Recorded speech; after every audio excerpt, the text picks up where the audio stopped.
সবসময় মানুষের সাথে ভালো ব্যবহার করবি। আর ভাই ভালো আসসালামু ব্যবহার- আলাইকুম। এই ভাই এদিকে আও তো।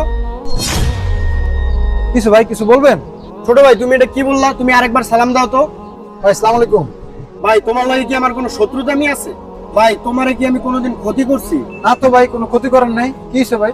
যেহেতু তোমার লাগে আমার কোনো শত্রুতামি নাই আর তোমারে আমি কোনো ক্ষতিও করি নাই, তাহলে তুমি কেন ভাই আমার বরদোয়াটা করলা? ভাই এটা কোনো কথা কইলেন ভাই? আমি আইতে যেতে আপনারা সম্মান করি, সালাম দিই ভাই, আর আপনি বলেন আপনারা আমি বদদোয়া করছি, এটা কোনো কথা হইল মিয়া? বরদোয়াটা কই করছো তাই না? এই যে তুমি আমার আইতে যাইতে কও আসসালামু আলাইকুম ভাই, এটার মানে হলো আপনার উপর গজব বর্ষিত হোক। এই আসসালামু আলাইকুম না কয়া তুমি যদি সহি শুদ্ধভাবে বলতা আসসালামু আলাইকুম ভাই, আর এটার মানে হলো আপনার উপর শান্তি বর্ষিত হোক। ভাই তুমি যে এরকম ওপেনে আমারে বরদোয়াটা করলা, আমি চাইলে কিন্তু তোমারে প্রহার করতে পারতাম, কিন্তু তা আমি করি নাই। আমি তোমারে ডাক দিছি এই কারণে, আমরা এই সমাজে চলতে গেলে আমাদেরকে অনেকে এইভাবে আসসালামু আলাইকুম সালাম দেয়।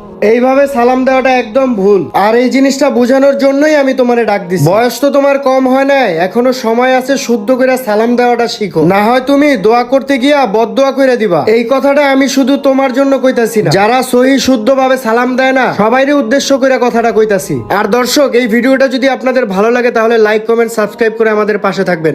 ধন্যবাদ।